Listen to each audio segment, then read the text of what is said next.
చంద్రబాబు నాయుడు గారు 2 days back మీరు మాట్లాడింది ఇప్పుడే విన్నాను. అసలు మీరు ఏం మాట్లాడారో ఒక్కసారి మీరే వినండి. విన్నారు కదా? 15 రోజుల క్రిందట అన్నారు అన్ని మతాలు నాకు సమానమే, అందరు దళితులు నాకు సమానమే. మరి 94లో మాదికల్ని మాలల్ని విడగొట్టింది మీరే కదా. అది పక్కన పెట్టండి, రాజకీయాల గురించి మీతో నేను మాట్లాడడానికి ఇష్టపడలేదు. ఎందుకంటే మీరు ఆల్రెడీ సూపర్ 6 గురించి ఎవరైనా మాట్లాడితే నాలుక అంటే కోస్తాము అంటున్నారు.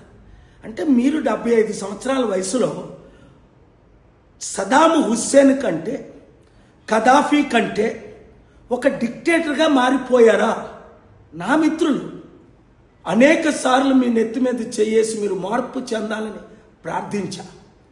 అలాంటి మీరు చంద్రబాబు నాయుడు గారు ఈరోజు ఇంత దిగజారి ఇలాంటి మాటలు మాట్లాడుతున్నారంటే ఇప్పుడే ప్రార్థన చేసి కిందకి దిగా.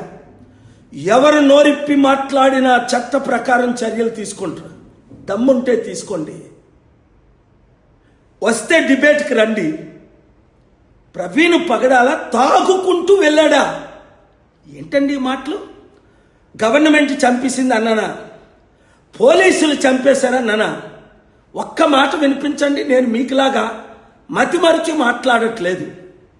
నా మాటల్లో ప్రతిదీ ఒక రీజన్ ఉంటుంది. ఇప్పుడు ఎందుకు చెప్తున్నానంటే మీ పాపం ఆకాశాన్ని అంటుకుంది. ఇది ప్రజాశాంతి పార్టీ అధ్యక్షుడిగా చెప్పట్లేదు, మీ గురువుగా, ప్రపంచ శాంతి దూతగా, వరల్డ్స్ మోస్ట్ పాపులర్ ఎవాంజలిస్ట్గా, మీ వెల్ విషర్గా చెప్తున్నాను. వెంటనే మీ మాటలు వెనక్కి తీసుకోండి. ప్రవీణ్ పగడాల ముఖం మీరు చూసారా? ముక్కుని చూపించారా? పెదాలను చూపించారా? కళ్ళు చూపించారా? ముఖాన్ని చూపించారా? అడుగడుక్కు తాక్కొని వెళ్ళాడా? ఇలాంటి మాటలు ఒక సీజన్డ్ రెస్పెక్టబుల్ 4 టైం ముఖ్యమంత్రిగా మీరు మాట్లాడవచ్చా? మీ పవన్ కళ్యాణ్ వాగాడు అంటే ఆయన పిచ్చోళ్ళ రోజుకో మాట వాడతారు. There is meaning.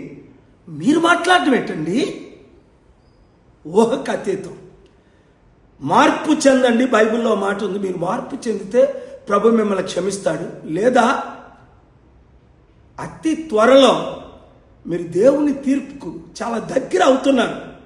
నేను ఎవరెవరికి ఇలాంటి వార్నింగ్లు ఇచ్చానో వారందరూ మార్పు చెందిన వాళ్ళు బ్రతుకున్నారు.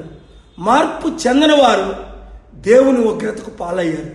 నాతాను ప్రవక్త బైబిల్లో దావీదుని హెచ్చరించినప్పుడు నాతాను మాటలు విని దావీదు మార్పు చెందాడు గనక దేవుడు ఆయన క్షమించాడు.